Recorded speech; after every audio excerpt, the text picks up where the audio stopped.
யோசுவாவை கொண்டு வீழ்த்தி வாக்குத்தத்தம் பண்ணப்பட்ட தேசத்தை யோசுவா கையில கர்த்தர் கொடுத்தார். அப்ப தேசத்தை சுதந்தரிக்க தேவன் தெரிந்து கொண்ட கடைசி தலைமுறை யோசுவா தலைமுறை.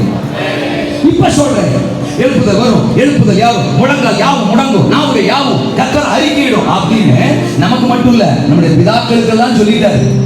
அப்போ இந்த பைபிளை படிச்ச நம்முடைய பிதாக்கள் எல்லாருமே அவங்க காலத்துல எழுப்புதல் வரும், அவங்க காலத்துல ரட்சிப்பு வரும், அவங்க காலத்துல முழங்கால் எல்லாம் முடங்கிடும் அப்படின்னு அவங்க எல்லாம் நினைச்சாங்க, அவங்க எல்லாம் விரும்பினாங்க, அவங்க எல்லாம் ஆசைப்பட்டாங்க, அவங்க எல்லாம் ஜெபிச்சாங்க. நடக்கல, பூரணப்படல, முழுமை அடையல. இப்போ ஆண்டவர் வரப்போறாரு. வர்றதுக்கு எல்லா காரியம் நடந்துட்டு இருக்கு.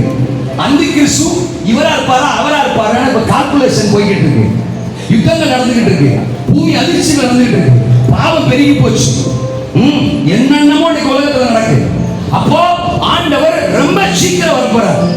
நம்ம தலைமுறையை தாண்டி இன்னொரு தலைமுறை வரைக்கும் ஆண்டவர் வருகை தள்ளி போகாது. அப்ப நாம தான் கடைசி தலைமுறைனா அந்த வாக்குத்தத்தம் நிறைவேற போகிற தலைமுறையும் நாம தான். தேசங்களை சுதந்திரிக்க போற தலைமுறையும் நாம தான். எழுப்புதலை பார்க்க போற தலைமுறையும் நாம தான்.